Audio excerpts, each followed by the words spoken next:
ফাল্গুনের দ্বিতীয় সপ্তাহেই রাজধানীতে দেখা মিলল বৃষ্টির। রাজধানী ছাড়াও রাজশাহী, ঢাকা, ময়মনসিংহ ও খুলনা বিভাগের দু এক জায়গায় বৃষ্টি হয়েছে। সকাল থেকে ঢাকায় সূর্যের দেখা মিললেও বেলা বাড়ার সঙ্গে সঙ্গে আকাশ হয়ে ওঠে মেঘাচ্ছন্ন। এরপর দুপুরে হঠাৎ করেই শুরু হয় বৃষ্টি।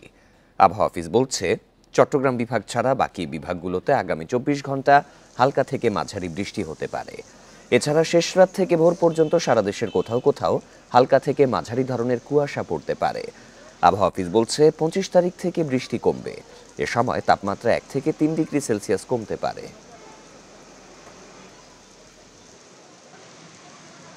আগামী ২৪ ঘন্টায় দেশের পূর্বাভাসে বলা হয়েছে ঢাকা, রাজশাহী, খুলনা, বরিশাল, ময়মনসিংহ, সিলেট বিভাগের ২-১ জায়গায় অস্থায়ীভাবে বজ্রসহ বৃষ্টি হতে পারে।